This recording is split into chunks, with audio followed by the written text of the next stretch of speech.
Assalamualaikum warahmatullahi wabarakatuh. Teman-teman semua apa kabar? Semoga semua dalam keadaan sehat, semangat, dan penuh harapan. Hari ini saya ingin berbagi cerita. Cerita tentang sebuah langkah kecil, tapi dampaknya semoga bisa jadi besar. Cerita tentang langkah awal baru sebuah gerakan bersama. Cerita tentang menghubungkan dua sisi harapan. Jadi tanggal 14 Mei yang lalu, kita meluncurkan sebuah gerakan yang kami beri nama Aksi Bersama. Ini bukan perusahaan komersial, ini bukan institusi negara, ini bukan partai politik, tapi ini gerakan. Aksi Bersama adalah wadah yang mewadahi orang-orang dari berbagai latar belakang untuk bisa bertemu, untuk bisa beraksi untuk Indonesia. Kenapa namanya Aksi Bersama? Begini, terlalu banyak orang baik di negeri ini yang punya niat, tapi tidak tahu harus memulai dari mana.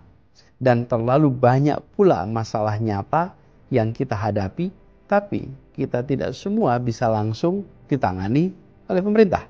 Maka kami hadir sebagai jembatan antara niat baik dengan aksi nyata, antara masalah dengan solusi. Aksi Bersama adalah ajakan untuk tidak tinggal diam, jangan hanya menunggu, tapi mulai bergerak. Jadi apa sebenarnya Aksi Bersama itu? Ini adalah sebuah gerakan sosial gotong royong. Bukan untuk satu orang, bukan untuk satu kelompok, tapi untuk siapa saja yang peduli dan ingin terlibat. Kami ingin memfasilitasi karya nyata, membangun yang dibutuhkan rakyat. Bukan sekedar yang mudah, tapi yang berdampak. Kita bisa mulai dari yang kecil, yang konkret, dan yang sangat dibutuhkan. Dan bisa dilakukan bersama-sama. Bukan proyek-proyek besar yang perlu dana triliunan, tapi proyek-proyek yang langsung terasa manfaatnya. Dan proyek pertama kami adalah membangun jembatan gantung. Beberapa hari yang lalu, kami baru saja menyelesaikan sebuah proyek pertama kami, jembatan gantung di Dusun Cikembang, Desa Cihanjuang, Kecamatan Cibaliung, Kabupaten Pandeglang, Provinsi Banten. Kami sebut jembatan gantung ini sebagai titian persatuan. Bertahun-tahun warga di sana harus menyeberangi sungai dengan jembatan yang sudah reot, sudah rapuh, sudah lapuk. Bayangkan anak-anak berangkat sekolah harus menyeberangi sungai dengan jembatan reot dan lantai bolong-bolong. Bayangkan ibu-ibu yang sakit atau lansia yang harus dibawa ke puskesmas, menyeberangi jembatannya pun dengan risiko tambahan. Petani yang bawa hasil panen pun harus ekstra hati-hati agar tidak jatuh, tidak rusak. Itu kondisinya. Dan sekarang jembatan barunya sudah berdiri. Aman, layak. Bukan hanya jembatan fisik, tapi jembatan harapan. Banyak yang bertanya, kenapa mulai dari jembatan? Begini jawaban sederhananya. Karena jembatan adalah penghubung. Ia bukan hanya menghubungkan dua sisi sungai, tapi juga dua sisi keterisolasian dengan keterhubungan.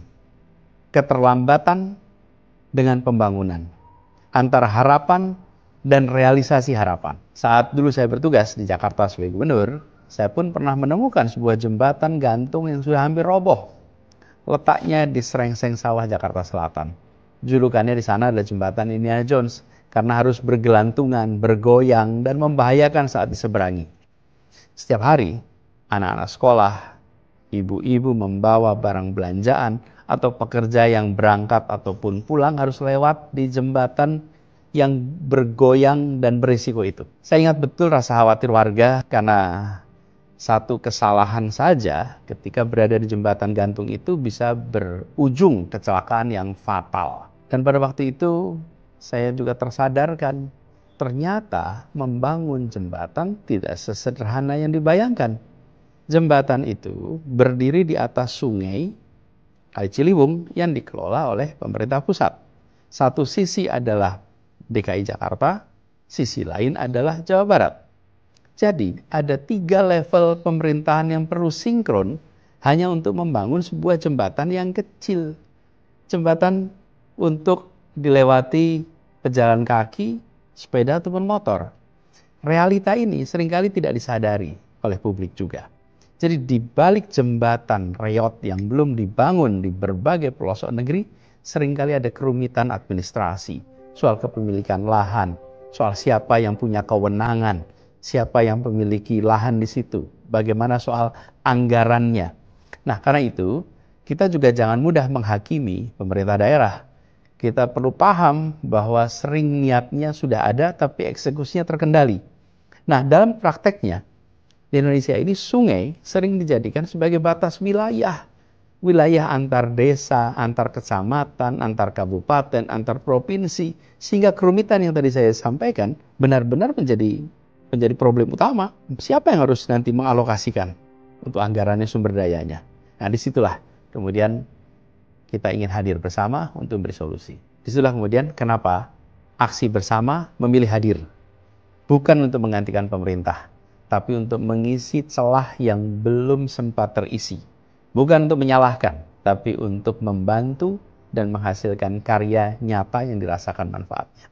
Jadi, jembatan bukan hanya simbol pembangunan fisik, tapi ini juga simbol perjalanan menuju masa depan. Ketika akses itu dibuka, maka pendidikan jadi lebih mudah dijangkau. Pasar lebih mudah dijangkau, ekonomi menjadi lebih baik. Pelayanan dasar bisa sampai ke pelosok-pelosok desa-desa. Dan kita sadar bahwa Indonesia punya ribuan jembatan yang belum dibangun, yang butuh perbaikan. Bukan hanya di Banten, tapi di seluruh pelosok. Di Kalimantan, di Sumatera, di Sulawesi, di Nusa Tenggara, di Papua, di Jawa, di berbagai tempat. Dan setiap satu jembatan dibangun, ada ribuan kemungkinan kesempatan yang terbangunkan. Karena itu walau aksi bersama nantinya akan punya banyak jenis karya, tapi kami sepakat bahwa saat ini, di awal ini kita memulai dengan prioritas satu, membangun jembatan gantung. Itu prioritas kita sekarang. Dan kenapa ini kita lakukan? Ya karena jembatan tadi membuka jalan bagi semua yang lain, bahkan bagi perubahan yang lebih besar di tempat itu. Sekarang saya ingin mengajak kepada teman-teman semua. Kalau Anda pernah merasa ingin berbuat sesuatu untuk negeri ini, tapi tidak tahu harus mulai dari mana, mari, aksi bersama ini jadi tempat untuk kita semua. Kalau kita punya waktu, tenaga, keahlian, apapun profesi teman-teman, bisa insinyur, arsitek, tukang batu, pegiat sosial, pekerja kemanusiaan, pegiat media sosial, penulis, desainer, ibu rumah tangga, atau siapapun yang peduli, yang punya harapan yang sama. Kami membuka pintu dan kami mengajak untuk mari bersama-sama. Bahkan teman-teman yang hanya bisa menyuarakan, yang saat ini baru bisa membagikan cerita kepada yang lain, kerjakan itu. Itu adalah bagian dari aksi bersama. Karena ini bukan tentang satu orang, ini adalah tentang kita semua.